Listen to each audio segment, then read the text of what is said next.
फाटा होकार जवा गे छौरी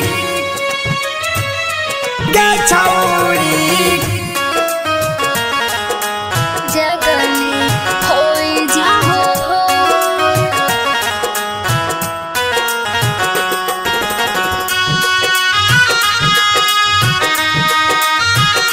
Recording by Sultan Studio, Bodh कवन का सुरवा गे छौरी ले नहीं तू मुहवा मोर कवन का सुरवा गे छौरी ले नहीं तू मुहवा के मोर फाटा होकार जवा गे छौरी गे नहीं ससुरवा जे छोर फाटा होकार जवा गे छौरी गे नहीं ससुरवा जे छोर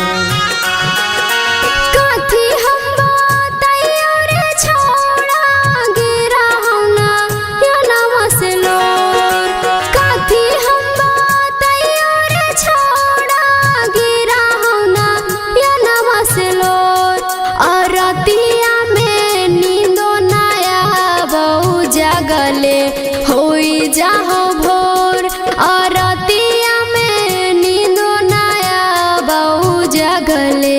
होई जाहो भोर जगले होई जाहो भोर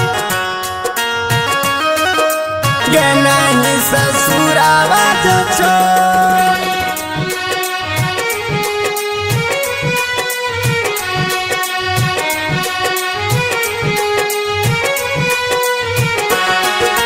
किरिया का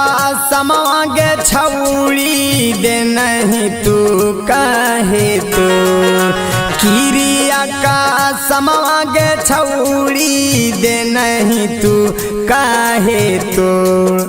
कवन कारणवा गे छौरी ले नहीं तू मुहवा मोर फाटा होकार जवा गे छौरी गे नहीं ससुरावा जे छोर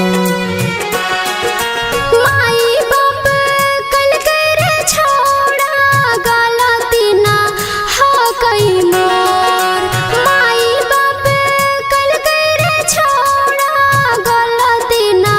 हो कई मोर आठिका से तू रही है रे छोड़ा दिलावा में बसल ही तोर आ फाटा होकार जवार छोड़ा गिरा हो नया नवा से लोर जगले होई जाओ भोर गे नहीं ससुरावा जे छोर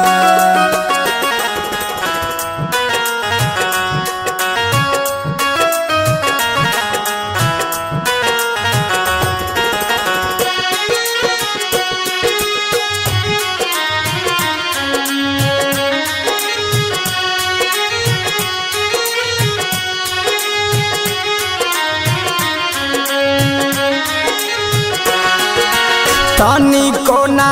सोचनी गे अंजलि कैसे रहतौ पगला तोर तानी को ना सोचनी गे अंजलि कैसे रहतौ पगला तोर फाटा होकार जवा गे पगली गे नहीं ससुरावा जे छोर फाटा होकार जवा गे पगली गे नहीं ससुरावा जे छोर तोरा बिना सुने रे पगला मना मना लागई मोर तोरा बिना सुने रे पगला मना मना लागई मोर आ राहुल रावानी के बिना जिंदगी ना कटतई मोर आ तोरे